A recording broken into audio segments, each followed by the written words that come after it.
finding 21-year-old Keesha Jacobs. This happened back in September 2016. That will make her 28. She's still young. She's missing, y'all. And this is the house where she was last missing. Now, I'm going to play this information, but tomorrow morning, join me at the Real Deal Early Morning Vibe. Keesha Jacobs, she was 21 years old at the time of her disappearance. There has been a person of interest in this case. He was convicted of another crime in that house, strangulation of a woman. The girl was tied to his bed. The red flags have got to be going up all over the place. Abduction. This is our guy. He is a predator. I believe he gave her to someone. I believe my daughter's out there somewhere. Now, a woman who lived in the same house reached out to us after seeing our story. Have you ever thought to yourself, maybe I could have done more and Keesha would still be here, or? Yeah, definitely. Recordings just got better. Okay, y'all, let me skip the commercial. Now, y'all see how young that girl look and she locked up. Just imagine Keesha is young looking too. Okay.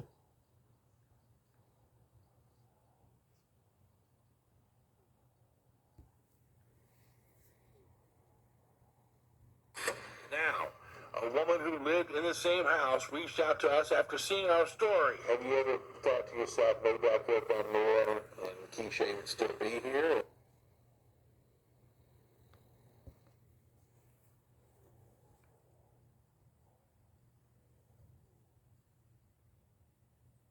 My daughter. And the goal, this is the third day not hearing from her. It's tearing me up because this is not her. And all I want to do is hear her voice and know she's okay. My fear says she's not going to come home. And I'm not going to tell her that I love her again.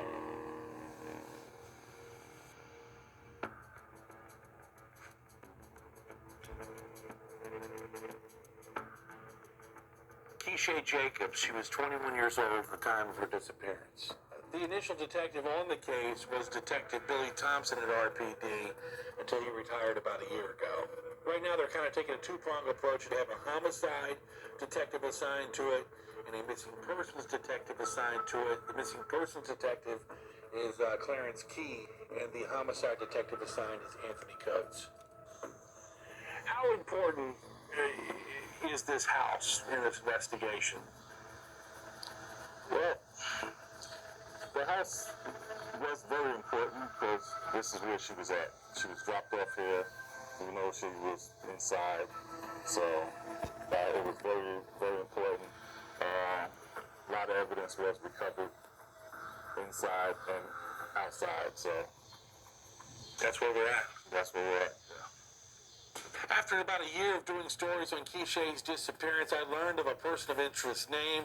We were reluctant to report it at the time because RPD asked us not to, but now, 5 years into this thing, almost 6 years. His name is Otis Tucker. He lived by Omar. But yeah, his name was Otis Tucker. I just recently found out he was in Florida. My most concern at this point is him doing it to somebody else, or by the time the Commonwealth attorney decide to press charges or do what they need to do, he's going to run. And it's going to prolong the process when they should have locked him up or kept him in jail when they had. Otis has been questioned by the police, but not officially charged for the disappearance of Keesha Jacobs. He is also convicted of a crime in that house of strangulation of a woman and also bodily harm. He was accused of rape, but that charge was dropped due to the plea deal. If you can, tell me about, there was another person this guy was arrested for and ended up serving time for. Yes, the incident that was found out during the investigation of this case. The person of interest is, I would probably say he is a predator. We were interviewing the new detectives on the case when the homeowner, Karen G, came up and asked what we were doing. And when we told her, because she has a similar story in her family of a missing person that was found dead, she offered to let us inside. Let's get you out of this rain. So is this the bed that she was alleged to be tied to? The woman in that case actually talked to one of our producers via Facebook Messenger. Here's what she said. But this is what's crazy. After he Okay, they said, but this is what crazy. After he attacked me, and we fist fought until he got me locked down into a position that I couldn't stop him for strangling me. And when I woke up, I was tied up. But about 30 minutes later, Keesha showed up. we fist fought until he got me locked down into a position that I couldn't stop him from strangling me. And when I woke up, I was tied up. But about 30 minutes later, Keesha showed up, but he sent her away. She also said to our producer, the only way I even got away was because I let him drug me with Rimron, a psych medicine, but I have a tolerance, so it took 2 hours. He untied me after drugging me. I got up, got dressed like it was nothing, and he let me leave. Wow. Wow. Isn't that something, y'all? He let she got up and he thought she was high. And her tolerance is high like mine. And it didn't do nothing for her. Wow. Hold on, y'all. We'll get back to it. Dejanay is the great-granddaughter of the woman who lived in the house. How are you? She felt guilty when she saw the promo, so she decided to reach out. I'm John Burkett. Yep. She met Otis through work.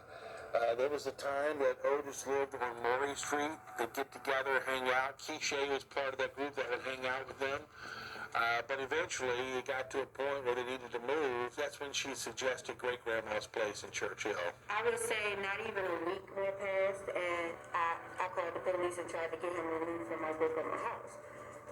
They basically was like, he's basically a resident. They couldn't remove him from the house. And I'm like, well, he hasn't been here 30 days. He only paid $30, and I'm willing to give him his $30 back because I don't feel it's $30? in the house. When you hear the detective called him a predator, what do you think about that? I would say it's 100% correct. And it's crazy because, like, you really don't know people until, they show you your true colors out. And he definitely showed his true colors that night. Dejanay was very honest, I thought, about some of the things that were going on inside of her grandmother's house. She talked about drug activity, which I thought she was pretty upfront with. She talked about her relationship with her grandmother and how her That's John. This is John Burkett, y'all.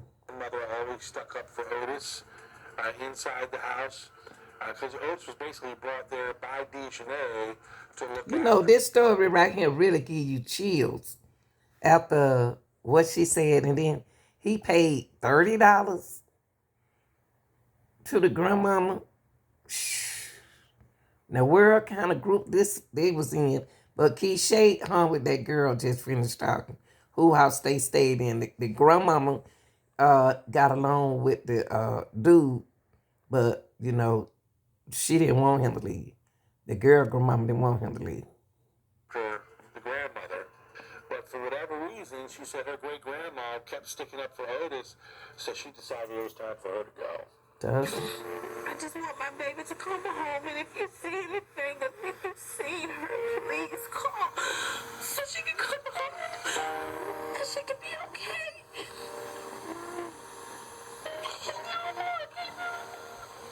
And y'all, and you think about it, she's 28 now.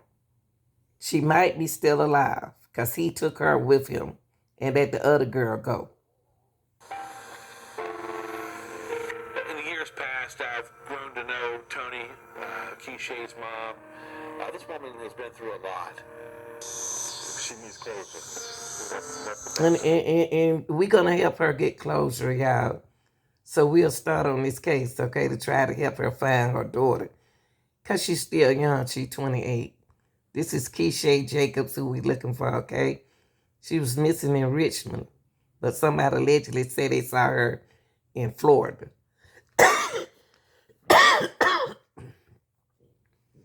This is sad, y'all. This was right before Kanika Jenkins. They got the dude. She went to that house, and I'll talk about it in the morning, okay? Y'all like, share, and subscribe. I'm out.